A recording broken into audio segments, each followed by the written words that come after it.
Assalamualaikum. Waalaikumsalam. Султан Сәмсез. кардашым, ни хәлләр килеп җиттең? Әйбәт кенә килдеңме? Ия. Бик шатмын сине күрергә. Менә әйдә мәчеткә керә-керешкә сиңа бер дога өйрәтим әле. Мәчеткә кергәндә без болай дип әйтәбез. Әйдә, кабатла. Аллаһумма Allahumma афтах ли aftah li абваба abwaba рахматик. rahmatik. Машаллах, менә шу сүзләрне кабатларсың мәчеткә кергәндә. Нәрсә дигәнне аңлата әйтим мен сонда. Әйтегез әле. Я Аллаһым, миңа рәхмәт ишекләреңне ач дип Аллаһ Тәгаләдән сорыйбыз мәчеткә керә-керешкә үк. Ягъни мәчеткә кергән кешегә Аллаһ Тәгалә үзенең рәхмәтен киң итеп ача. Әйдә син сораулар бирерсең, мин белсәм җавап бирергә тырышырмын. Әйдә, түрдәнез, хуш килдең мәчетебезгә.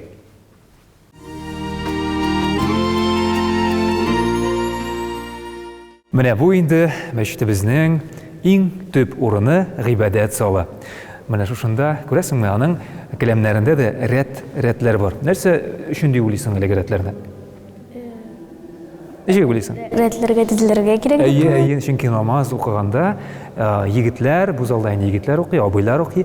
Без инде рәтләребезне төз итәргә тиеш. Аның сүзе дә бар, намазның төзеклеге рәтләрнең төзеклегеннән дигән сүз дә бар. Шуңа күрә менә бу линияләр безгә инде шу рәтләрне тигез тотарга ярдәм итәләр. Бу хатын-кызларның намаз уку зонасы алар өчен дип билгеләнгән урын. Гомумән икенче катта күбрәк инде хатын-кызлар һәм бу ишракта да күрәсең, менә шушындый пыялалар кулланылган, иратлар хатын-кызларны мәчеттә күрмәсәләр, алар өчен хәерлерәк.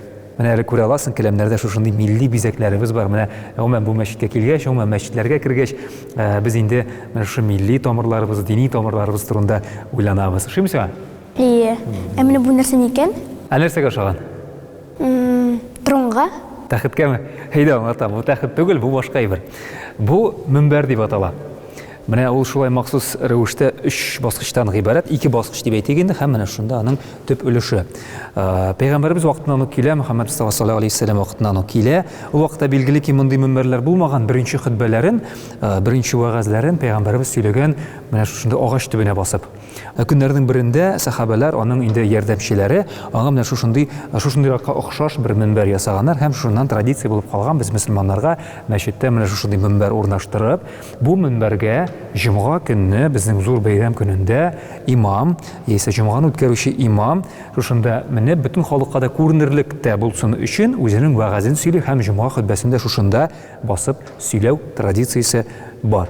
Ягъни беренчедән бу мөнбәрнең аның функциясе шунда, калганнар мәчеткә килүчеләр имамны күрә дә алсын өчен дип эшләнә инде ул. Ә менә бу таяк нәрсә микән? Бу таяк беләсеңме әйдәле? Менә җомга хутбәләрен әйме шушы таякны тотып сөйләү традициясе бар. Әгәр дә инде ерактан килеп сөйләгәндә, кайсы бер илләрдә менә бу таяк урынына беләсеңме нәрсә тора? Нәрсә? Кылыч тора. Нигә кылыч? Кылыч чөнки кайсы бер илләргә ислам дине инде гаскәр белән, көч белән, корал белән килгән, әйме. Ләкин безнең җирләргә, безнең якларга, әби-бабалар яшьтырган безнең дәүләткә ул кылыч белән түгел, ә менә шушылай мусафирлар белән килгән. Мусафирлар бит инде таяк ярдәмендә йөриләр, әйме күбрәк. Таяк аларга биштәрләрен асырга да ярдәм итә, таяк аларга юлда йөргә дә ярдәм итә.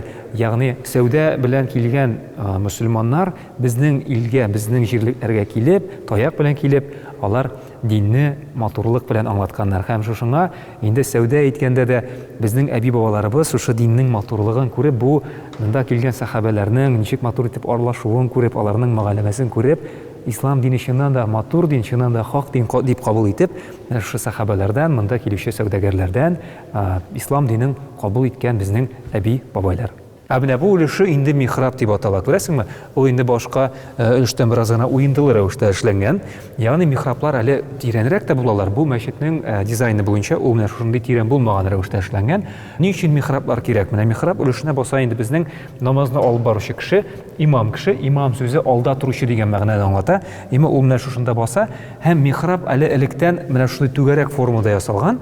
Ул сөйләгән, ул мәсәлән укыганда Аның тавышы шушы түгәрәк ярдәмендә яңгыратылып кире кайтарыла залга, һәм залда утыручылар, залда аның аңа уеп намаз укучылар аның укыганын ишетсеннәр дип.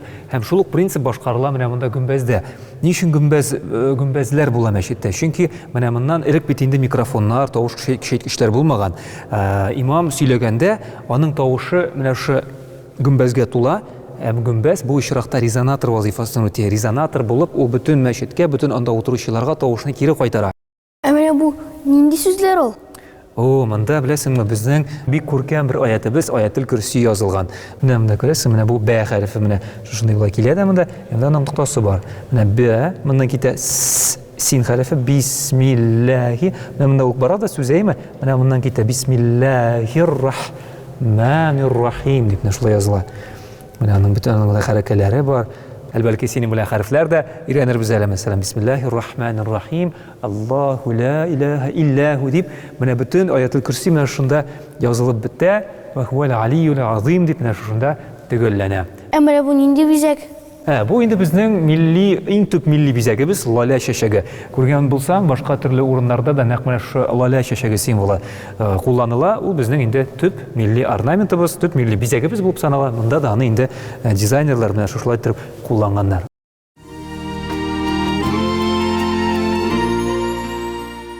Сылдан, менә хәзер инде миңа синең хисләреңне белү кызык булыр иде. Нинди хисләр кичердең менә безнең экскурсия дәвамында? Марсель абый миңа монда бик рәхәт булды. Мин монда тагын бер килер идем. Беләсеңме, миңа да бик күңелле, бик рәхәт һәм кызык булды синең белән аралашу, синең сорауларыңа җавап бирү. Мәчет ул Аллаһ Тәгаләнең йорты һәм мәчеткә кергән һәр кеше дә Аллаһ Тәгаләнең кунагы диелгән. Шуңа без синең белән бүген икәүләп Аллаһ Тәгаләнең кунаклары булу дигән зур дәрәҗәгә ирештек. Әйдәле без бу очрашуларны даими итик. Тагын да шушындый урыннарда синең белән очрашырга насыйп булсын. Килештекме? Килештек.